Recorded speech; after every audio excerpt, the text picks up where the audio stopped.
it's your boy Jay Reeves. So XXXTentacion. We're going to talk about his domestic violence case.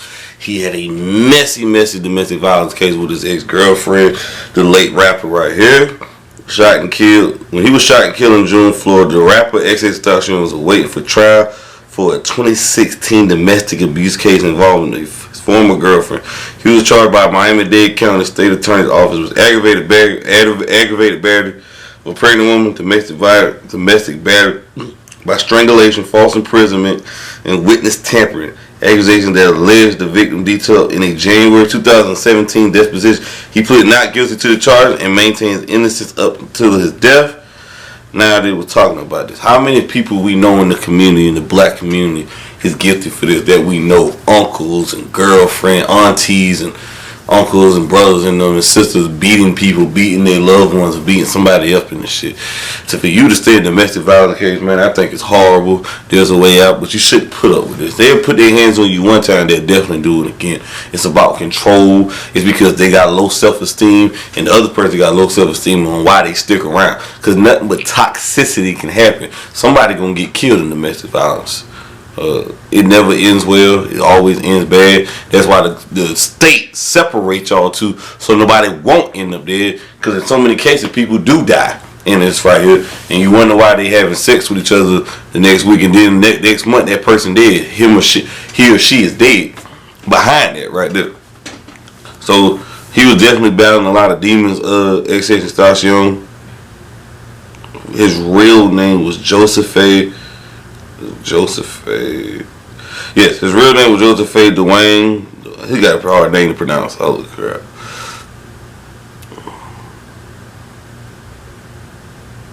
Yeah, Joseph A. Dwayne Ricardo Humphrey. He was named because his father named him after a Bob Marley song. That's how he got his name. That's how he got his name behind him. A video leaked with pitchforks talking. He discussed about his domestic violence. You're gonna hear that short clip right there.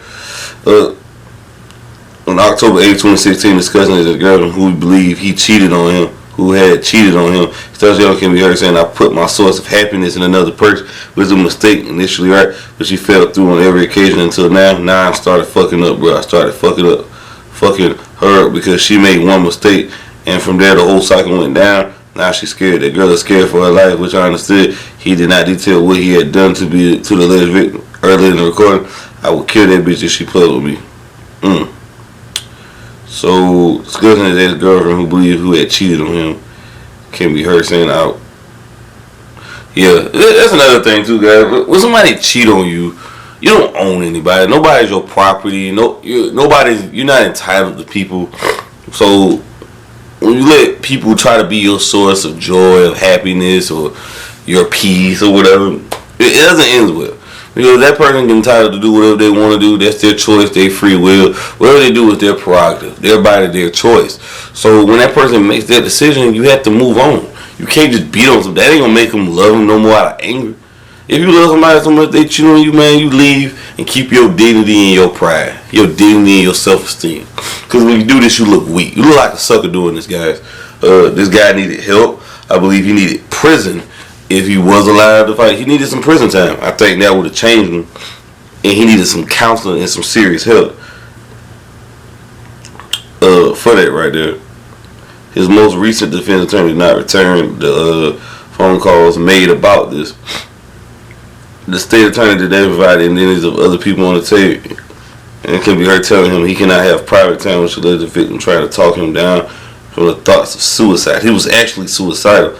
On tape, in addition to the threats against his ex-girlfriend, XXXTentacion also referred to stabbing incident in Deerfield Beach. I'm on Miami, New York Times for stabbing. How many people put it in? They said 3. It was 8.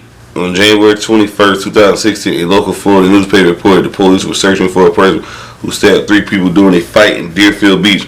There's no record of anyone being charged with the stabbing. But Broward County Sheriff already report from the incident states a witness saw an unknown black male with tattoos on his face, swinging a knife in multiple people's directions. XXXTentacion also admitted to stabbing a former manager, an incident that he was arrested for in Orange County, Florida on July 14, 2016 before being released on bond shortly after. The acts of violence were mentioned on tape to explain why his ex-girlfriend was scared for her life. She seen shit. XXX said she know. After going to jail with that election, October 2016, went to the top of the Billboard chart, and he's continued to galvanize debate, even breaking streaming record previously by held by Taylor Swift. So this dude was on his way, man. He had a lot of demons he was battling. He had a lot of internal demonic behavior with him. Like he didn't have any guidance, no father figure in his life. No man to tell him this is not a man. This is not manly. This is not masculinity, being a criminal, beating women, taking your anger out. You know, this abuse, use and abuse, is hurt. Because hurt people. This behavior, he seemed frustrated with no purpose. And money and fame is not going to heal you and change that, guys. By the way, so let y'all be known about that. You ever seen somebody get their tongue cut out? You ever seen somebody get R-word? You ever seen somebody try to kill your mom in front of you? He has an unidentified man. By the way, explain how events he witnessed affect his own violent behavior. Every night you go to sleep, you remember what you see and remember how it felt. You remember the horrible feeling in your soul. Nobody can comfort you. You got to deal with it. Yeah, man. So this dude had a troubled childhood. He just needed some help, man. He needed a role model.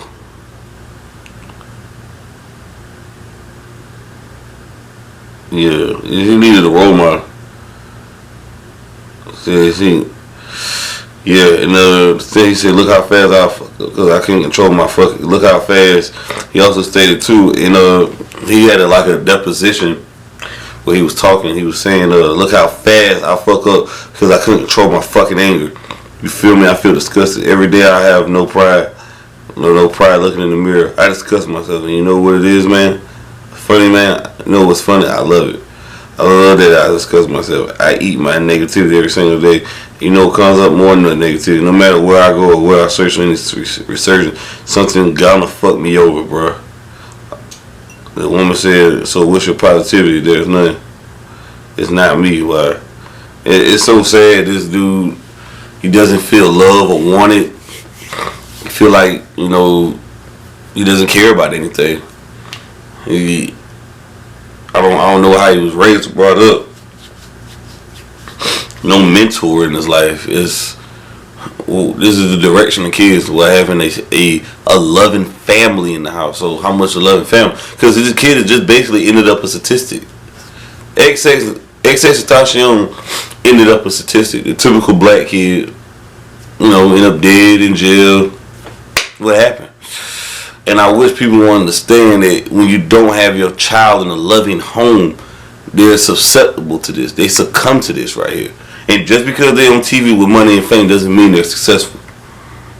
That means they're just rich with problems and issues that they haven't healed with, trauma that must be dealt with, that should be dealt with. Reading this excerpt right here, man. This kid was battling some satanic behavior inside of him. Like, oh man. So what's wrong though? Let me ask this question. You're in jail.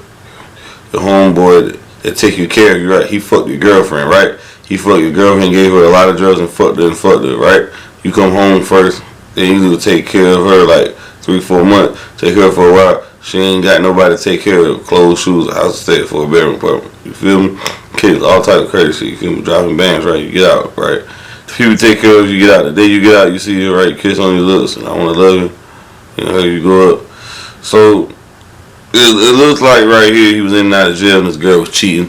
And gotta tell you, when you get caught up and go to jail, trust and believe your girl is gonna fuck somebody, your homeboy. So that's why I kind of see these rappers with all these rappers with a large entourage and one chick. I'm like, dude, once you go to jail or get something happen to you, she gonna be fucking your mans that she been having her eye on, telling her homegirls on the phone, texting in the group chat.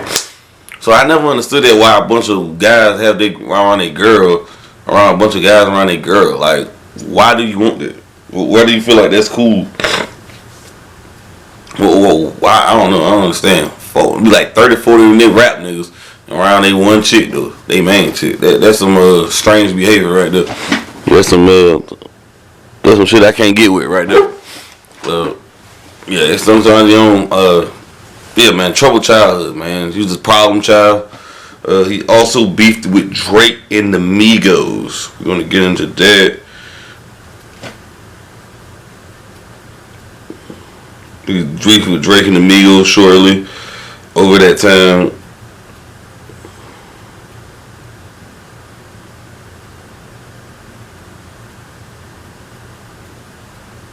So the reason they were beefing with Drake was over the song. Yeah, so the beef with Drake was over the song KMT. A year after the drama story was posted, XXXTentacion page read, "If anyone tries to kill me, it was Champagne Poppy tagging Drake Instagram handle." XXXTentacion claimed the account was hacked, and 4 months later he was killed in Deerfield Beach, Florida. Yeah, so Drake in 2000 song, you know, a rip-off flows from the breakout track "Look at Me." He had the breakout song "Look at Me" that was, you know, just climbing the chart, just a burst out hit, breakout. You just burst open the chains of everything. And then the Drake used the song KMT, the OVO 6 guy used KMT. And you listen to the song, Drake did steal the nigga flow. He stole his whole fucking cadence. And Drake has been a chameleon. He's always been like a vampire, you know, sucking people blood out, using their shit like Puffy. So he does. He has a team of writers or whatever. So he also had beef with Drizzy about that right there. They had a back and forth. I think they could have made actually great music about it. Definitely think they could have been. Definitely think they could have did music together. So that I hate the fact that, you know, they didn't work with each other. And he also beefed with the Migos. Also beef with the Migos on a Monday night. Accused batter only again. Sunshine claimed that he was jumped by the Migos in Los Angeles. According to X, the group took on him on 3-on-1. He even put out a gun afterwards. He shared a video where he showed off his bruises and so the Quavo his whole Migos. After all this shit I've been talking, how you ain't shoot me yet? You all said was scared to fight me 1-on-1. You niggas scared to fight me, y'all. Niggas like 35. I ain't even mad because I got 35-year-olds afraid to fight me. In light of the accused jumping, Migos had not publicly given their side of the story. We decided to look back on how we then once faked the suicide attempt on Instagram. Oh wow. So they never responded to it. The Migos, they did allege that they happened. He got jumped because, you know, Offset the Migos and Drake had, you know, they done records together. You know, he was on Versace. They gave them that platform right there. They took off since then. So they feel like, you know, how Drake stole your shit. Nigga, Drake ain't even steal your shit. So, and, you know, they never respond to much. They never respond to, I think that's one of the 40 laws of power type shit. Not, you know, but at the time, you know, they was on fire. You know, with Bad and Bougie, Handsome and Wealthy, you know, they was sky high. You know, so a lot they was coming at XX. I thought it was lame though, why they jumped them though. But nobody was shot and killed until late months later. So yeah, man. Actually, right now Drake is listed as one of the people in his trial as well.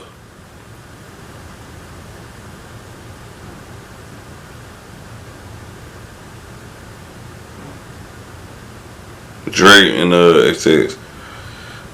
So there's a murder in his trial. Drake, Tekashi 6ix9ine, and more rappers are listed as potential witnesses in the murder. So, hey man, the defense attorney for one of the 4 men charged with 2018 murder of Robert listed a handful of notable rappers and celebrities, including as witness according to court documents. Wow. Yeesh. So man, they gonna have a goddamn, you know, a battle on their hands right here. He was shot to death on June 18, 2018 at age 20, leaving the Rivera Motorsports motorcycle Marine Superstore. The late rapper was attacked by 2 armed men after a brief struggle, was robbed and shot multiple times, and later pronounced dead at the Broward Health North Hospital. The All-Stars have been listed as potential witnesses. Does not mean they will be obligated to show up in court. The appearance will be contingent upon the Padilla providing relevance, which remains to be seen. So this is right here is very intriguing. Hopefully, you know, this is very disheartening right here that I see these rappers' name, but we will see how this play out in court. Y'all like, comment, subscribe. Y'all tap in with the video. I'm out.